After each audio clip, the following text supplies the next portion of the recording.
Hello students and welcome to engineer same classes. जैसे आप सबको पता है कि मैं डेली प्रैक्टिस सेशन लेके आपके लिए आता हूँ। जो भी एस्पिरेंट्स इस बार जेई का एग्ज़ाम देने वाले हैं अक्टूबर में आपका प्रीलिम्स का एग्ज़ाम होना है। मैं बार बार रिमाइंड कराता हूँ। और दिसंबर में आपका मेंस का एग्ज़ाम होना है। आरआरबी जेई का अपकमिंग वैकेंसी, स्टेट जेई में वैकेंसीज आते रहता है। चाहे आप कहीं भी स्टेट जेई का एग्ज़ाम दें, डीआरडीओ का एग्ज़ाम दें, बार्क का एग्ज़ाम दें, हर जगह कुछ क्वेश्चन पूछे जाते हैं। और ये ओपन चैनल फ्लो खास करके सिविल वालों के लिए पूछा जाता है। जैसे कि हमने फ्लूइड मैकेनिक्स का क्वेश्चन प्रैक्टिस किया, हाइड्रोलिक मशीन्स हमने एचएम कंप्लीट कर लिया। अब स्टार्ट मैं कर रहा हूँ ओसीएफ ओपन चैनल फ्लो का सेशन 1 है। इस पर 1-2 सेशन और लेंगे, ये कंप्लीट होगा। फिर उसके बाद स्ट्रेंथ ऑफ मटेरियल स्टार्ट करेंगे। थोड़ा सा क्वेश्चन इसमें मैं कम लेके चल रहा हूँ ताकि चीज़ें हम लोग अच्छे से प्रैक्टिस कर लें और आप भी एक बार में कॉन्सेप्ट को रिवाइज कर लें। क्वेश्चन गो थ्रू होना है ताकि और आप बेहतर से वहाँ पे सिर्फ आप अगर प्रैक्टिस किए रहेंगे तो आप वहाँ पे रिकॉल क्वेश्चन आया तो रिकॉल कर लेंगे। फिर उसके बाद आप आराम से देख के उसे सॉल्व कर लेंगे। आपको मेमोराइज हो जाएगा कि अच्छे गो थ्रू हैं क्वेश्चन से। तो जो भी नए व्यूअर्स हैं चैनल को सब्सक्राइब करना है, चैनल को आगे बढ़ाना है। जो भी सब्सक्राइबर है वो प्लीज़ चैनल को आप लोग शेयर कीजिए ताकि टारगेट ले कीजिए कि चैनल हमारा ग्रो करे और भी कंटेंट मैं लेके आऊँ और भी फैकल्टी को ऐड ऑन करूँ और एक फ्री हम लोग अच्छे लेवल पे कंटेंट को डिलीवर करें ताकि हर बच्चे को काम आए जो जेई एई के एस्पिरेंट्स हैं। तो स्टार्ट करते हैं क्वेश्चन नंबर 1 से। द हाइड्रोलिक ग्रेड लाइंस, दो तरह के लाइंस होते हैं। एक हाइड्रोलिक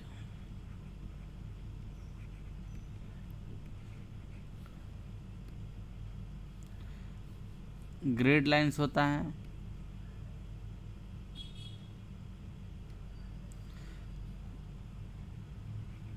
ग्रेड लाइंस है जिसे HGL कहते हैं या इसे हाइड्रोलिक एनर्जी लाइन भी आप कहते हैं।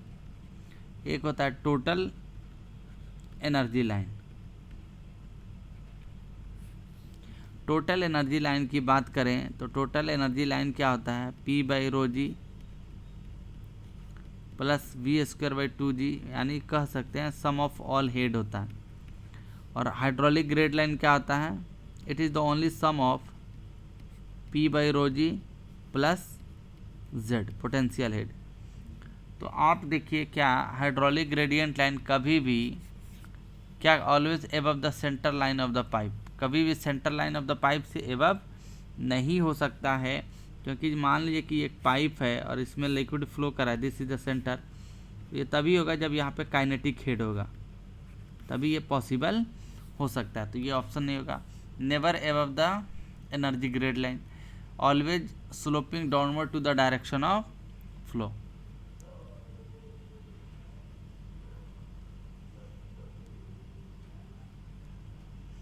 तो never above the energy grade line, तो ऑब्वियस सी बात है बी आंसर सही होगा इसका कि एनर्जी ग्रेड लाइन से कभी भी ऊपर नहीं हो सकता। ये देख के आपको ऑप्शन को सिलेक्ट करना पड़ेगा क्योंकि आप देख रहे हैं कि टोटल एनर्जी लाइन की बात करें और हाइड्रोलिक एनर्जी लाइन की बात करें तो दोनों में डिफरेंसेस है। और ये क्या है, V²/2g का डिफरेंसेस है जो आपका काइनेटिक हेड है। तो क्वेश्चन 1 हम लोगों ने कंप्लीट कर लिया। क्वेश्चन नंबर 2 की तरफ बढ़ते हैं। क्वेश्चन मैंने इसलिए थोड़ा कम लिया क्योंकि थोड़ा सा मेरा तबीयत डाउन है आज। The best hydraulic channel cross section is one which, best hydraulic channel मतलब OCF की बात करते हैं आप, ओपन चैनल फ्लो की। जैसे आप देखते हैं कि अगर ओपन चैनल की बात करें तो एक होता है आपका एरिया, एक होता है आपका वेटेड पेरीमीटर।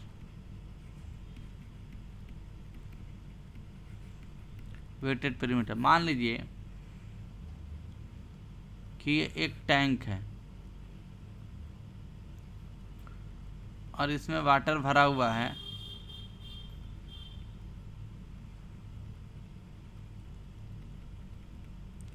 और ये अपना क्या फ्री सरफेस है। तो अगर आप देखेंगे तो मान लीजिए कि यह एक रेक्टेंगुलर है, टैंक है, तो इसका एरिया क्या लिखेंगे आप, L इंटू, मान लीजिए ये लेंथ है और ये h है, तो क्या लिखेंगे, L इंटू एच। लेकिन वेटेड पेरीमीटर क्या मतलब होता है, पेरीमीटर होता है तो ये वाटर सरफेस जितने सरफेस से कांटेक्ट किया रहेगा उसी को हम क्या कहते हैं, वेटेड पेरीमीटर कहते हैं। तो यहाँ पे देख रहे हैं कि यहाँ पे ये कांटेक्ट सरफेस कितना है, इससे है, इससे और इससे है, तो आप इसी को वेटेड पेरीमीटर कहेंगे। जितने सरफेस को वाटर वेट किया रहेगा उसे वेटेड पेरीमीटर कहते हैं, मतलब टच किया रहेगा। तो बेस्ट हाइड्रोलिक चैनल कहने का मतलब, अगर वेटेड पेरीमीटर की बात करें तो जैसे कि हाइड्रोलिक मीन डेप्थ होता है, आपने देखा, और एक होता है hydraulic gradient line, I equal to आप लिखते हैं, हमने पढ़ा है HF/L, जिसे hydraulic gradient line, hydraulic gradient कहते हैं। और हाइड्रोलिक मीन डेप्थ क्या होता है, area to the wetted perimeter. तो जितना वेटेड पेरीमीटर कम होगा उतना ही हाइड्रोलिक मीन डेप्थ क्या होगा, ज़्यादा होगा, और इसके करस्पॉन्डिंग वेलोसिटी क्या होगा अपना, ज़्यादा होगा। तो इसीलिए वेटेड पेरीमीटर मिनिमम जितना होगा आप कहेंगे कि उतना ही इसका बेस्ट चैनल होगा। तो D will be the right answer. Question number 3 देखते हैं। अ ट्रिएंगुलर चैनल सेक्शन, जैसे नोच एंड वियर में आपने देखा, ये एक ट्रिएंगुलर चैनल सेक्शन है, इज मोस्ट इकोनॉमिकल। ये इकोनॉमिकल तभी होगा जब द वर्टिकल एंड एंगल, ये जो एंगल का रेशियो है ये 1:1 हो जाए, ये 1:1 हो जाए, तो आप क्या कहेंगे, tan थीटा इक्वल टू 1/1 और थीटा इक्वल टू क्या हो जाएगा, 45 degree.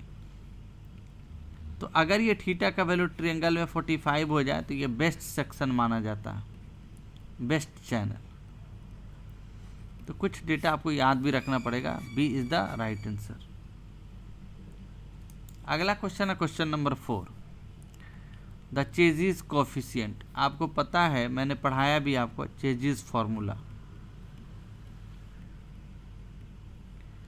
Chassis formula basically use to measure the average velocity of flow, average velocity of flow. ये एवरेज वेलोसिटी ऑफ फ्लो को क्या करता है, मेजर करता है। और v इक्वल टू आप लिखते हैं c²√mi, जहाँ पर v वेलोसिटी और c क्या आपका चेजिस कांस्टेंट है।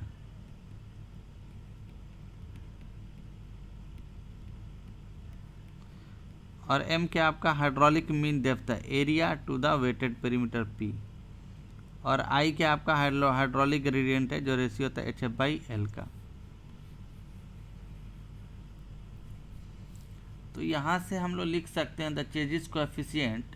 अगर इसकी बातें लिखा जाए तो m equal to A/P, area to the wetted perimeter, और I इक्वल टू होता है HF/L। तो यहाँ से हमें इसकी क्या है, ये डायमेंशनलेस है, पहले डायमेंशन से ही रिलेटेड है, तो चेक कर लेते हैं। वेलोसिटी है तो ऑब्वियस यूनिट क्या होगा, मीटर पर सेकेंड, चेजिस। लेकिन चेजिस कोएफिशिएंट का पूछा है, और यहाँ c क्या है, चेजिस कोएफिशिएंट है, तो हमें इसका डायमेंशन निकालना है। I हाइड्रोलिक ग्रेडियंट होता है HF/L, या एक डायमेंशनलेस क्वांटिटी है, नो यूनिट होता है, दोनों लेंथ के फॉर्म में, नो यूनिट। हेड m आपका हाइड्रोलिक मीन डेप्थ होता है, area to the wetted perimeter लिखते हैं। एरिया मीटर स्क्वायर होगा, पेरीमीटर का मीटर, मीटर से मीटर कैंसिल होगा, मीटर होगा, यानी वेटेड पेरीमीटर का यूनिट मीटर होगा। तो वेलोसिटी का यूनिट क्या लिख सकते हैं, मीटर। c इक्वल टू क्या लिख सकते हैं, v/√mi। v मीटर पर सेकेंड होता है, और √m into i hydraulic mean depth है, स्मॉल m से इंडिकेट करते हैं, और ये इसका कोई यूनिट नहीं होता, ठीक है। तो यहाँ से अगर c का वैल्यू आप देखें तो लिख सकते हैं मीटर पर सेकेंड डिवाइडेड बाई √m1। ऊपर जाएगा तो क्या आ जाएगा, 1/2 इंटू सेकेंड बचेगा, 1 - 1/2। ये यूनिट हो गया। तो ये यूनिट वेलोसिटी का भी नहीं होता है, डिस्चार्ज का आप जानते हैं मीटर क्यूब पर सेकेंड होता है, मीटर पर सेकेंड होता है। डायमेंशन ले तो है नहीं, डायमेंशन है इसके पास, तो इसका डायमेंशन क्या होगा, मीटर का डायमेंशन लेंथ होता है L/2 इंटू पर सेकेंड है ये, डिवाइडेड बाई टी। तो प्रॉपर डायमेंशन क्या लिखेंगे, 1/t टी पर पावर -1 ब्रैकेट बंद, ऐसे लिखा जाता है प्रॉपर डायमेंशन। तो आप कहेंगे D is the right answer. पूरी एक्सप्लेनेशन से समझेंगे। यही एक आध दो क्वेश्चन OCF में होता है जो समझने की बात होता है, बाकी सब तो ऐसे ही सवाल होता है। क्वेश्चन नंबर 5 देखते हैं। इन डिफाइनिंग द फ्रॉड नंबर, मैंने इससे पहले जब डायमेंशनलेस मॉडल डायमेंशन पढ़ रहे थे तो वहाँ पे हमने पढ़ा था फ्रॉड नंबर की बात की जाए तो फ्रॉड नंबर क्या होता है आपका, FR होता है। ये रेशियो होता है inertia to the gravity force का, यानी अगर आप इसे निकाले होंगे आपने देखा होगा तो ये वैल्यू आता है L/G के फॉर्म में, ठीक है। The length of perimeter is used, तो इसमें जो लेंथ ऑफ पेरीमीटर ये L क्या कहलाता है, कैरेक्टरिस्टिक्स लेंथ, कैरेक्टरिस्टिक लेंथ कहलाता है। और जब हाइड्रोलिक मीन डेप्थ आप यूज़ करते हैं तो क्या लिखते हैं, एरिया टू द पेरीमीटर। तो ये L जो होता है कैरेक्टरिस्टिक्स लेंथ, तो वो कौन सा लेंथ होता है, length of perimeter is used as, तो ratio of area to the top width आप यूज़ करते हैं, यानी length of perimeter equal to होता है area to the top width जो होगा वो लेते हैं, टॉप विड्थ याद रखेंगे आप। जो टॉप विड्थ होगा, जैसे मान लें कि जो ऐसे फ्लो हो रहा है तो इसका जो टॉप विड्थ होता है वो आप कंसीडर करते हैं फ्लो का। D will be right answer. अगला सवाल है question number 6। The flow in open channel is laminar. जैसे पाइप फ्लो की हमने देखा था, तो ओपन OCF के लिए लैमिनार का वैल्यू अगर रेनॉल्ड्स नंबर लेस देन 500 होता है तो आप कहते हैं ये लैमिनार फ्लो होगा। ये 2000 किसके लिए होता है, लैमिनार के लिए, लेस देन 2000 होता है तो आप कहते हैं पाइप का होगा। ये मोर देन 4000 होता है तो आप टर्बुलेंट फ्लो कहते हैं पाइप का। लेस देन 500 होता है लैमिनार के लिए। तो अगर आपको नहीं याद होगा तो गलत करके आएंगे आप, जैसे कि आप देख रहे हैं। तो D will be the right answer. Question number 7, open channel में टर्बुलेंट फ्लो के लिए, अब यहाँ पे मैं लिख देता हूँ, अगर रेनॉल्ड्स नंबर का वैल्यू 500 से कम हुआ तो लैमिनार फ्लो होगा। अगर 500 से 2000 के बीच हुआ तो ये ट्रांजिशंस फ्लो कहलाता है। अगर रेनॉल्ड्स नंबर का वैल्यू RE ग्रेटर देन 2000 हुआ तो हम कहते हैं टर्बुलेंट फ्लो है।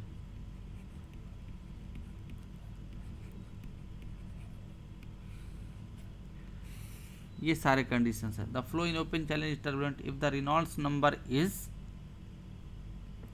मोर than 2000। B is the right answer. ये कंडीशन याद कर। पाइप का मैंने बताया था आपको जब फ्लूइड मैकेनिक्स में पाइप फ्लो का क्वेश्चन प्रैक्टिस कर रहे थे। Question number 8, the height of hydraulic jump. Hydraulic jump की अगर आप बात करें तो ये सारे किससे क्वाइंड होते हैं, फ्रॉड नंबर से।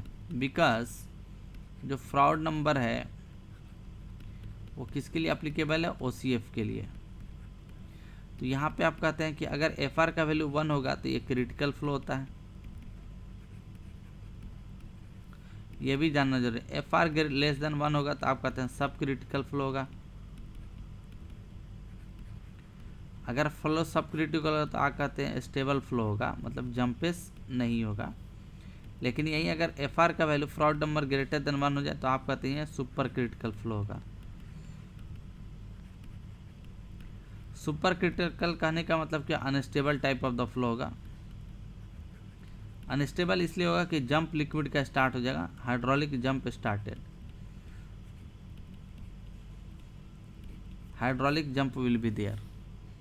तो आप कहेंगे कि हाइड्रोलिक जंप बेसिकली किसका है, difference in the conjugate depth. Difference in the conjugate depth को आप मेजर करते हैं। B is the right answer. Question number 9, when the flow in open channel is gradually varied. आप जानते हैं कि जैसे आपने फ्लूइड काइनेमेटिक्स में पढ़ा था, तो वहाँ पे वेलोसिटी के कारण, जैसे रिवर में वाटर फ्लो हो रहा है तो फ्लूइड काइनेमेटिक्स है, OCF होगा। तो वहाँ पे फ्लो आपने पढ़ा था steady, unsteady, uniform, non uniform, ये सारे कंडीशन, लैमिनाटर, ये पढ़ा था आपने। ओपन चैनल फ्लो अगर होगा और ये ओपन चैनल फ्लो अगर ग्रेजुअली वैरिड है तो फ्लो कैसा होता है, स्टेडी होता है, स्टेडी होगा। लेकिन एक्चुअल फ्लो आपको मैंने बताया कि flow always to be non uniform flow. तो स्टेडी यूनिफॉर्म फ्लो होगा तो इस तरह का फ्लो रियल कंडीशन में एग्जिस्ट नहीं कर सकता है। अनस्टेडी यूनिफॉर्म फ्लो नहीं हो सकता है। अनस्टेडी फ्लो अगर ग्रेजुअली है तो स्टेडी होगा क्योंकि पूरी पैरामीटर्स कांस्टेंट होगा, and the flow must be non uniform flow actual conditions के लिए। तो B is the right answer. Question number 10, which of the following is not a dimensionless parameter. अभी आपने देखा चेजिस कांस्टेंट का डायमेंशन क्या था, L 1/2 T पर पावर -1। तो इसमें से डायमेंशनलेस कौन है, डार्सी वेस्टबैच आप जानते हैं डायमेंशनलेस है। फ्राउड नंबर आप जानते हैं डायमेंशनलेस है, ये भी डायमेंशनलेस है, ये भी डायमेंशनलेस है। मैक नंबर डायमेंशनलेस है। ये flow through pipe, losses in pipe में डार्सी वेस्टबैच पढ़ा। मॉडल डायमेंशन में फ्रॉड नंबर आप पढ़ते हैं, inertia to the gravity force.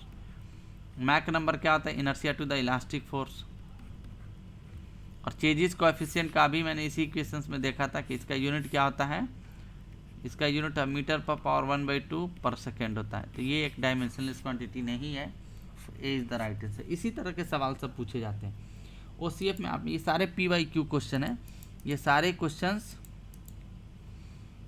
Question previous year question है जो SSC JEE में, RRB JEE में मैक्सिमम बार रिपीट क्वेश्चन पूछा गया है। तो आप बस प्रैक्टिस करते रहे। मैंने आपसे वादा किया है जैसे फ्लूइड खत्म हुआ, हाइड्रोलिक्स खत्म हुआ, OCF पे 2 सेशन और मैं लूँगा और ये कंप्लीट होगा, फिर स्ट्रेंथ ऑफ मटेरियल हम लोग स्टार्ट करेंगे। तो बस आप चैनल पे बने रहें, चैनल को आगे बढ़ाइए और बेहतर से बेहतर कंटेंट की आप कमेंट कीजिए। अगर दिक्कत हो रहा है मैं समझाने की कोशिश करूँगा। और अपने कंटेंट के लेवल को बढ़ाएं। अगर कंटेंट सही होगा तभी सिलेक्शन होगा, बाकी भगदड़ में नहीं पढ़ना है। चैनल को सपोर्ट कीजिए, चैनल को बढ़ाइए। तब तक के लिए थैंक यू फॉर वॉचिंग। ये आपका चैनल है।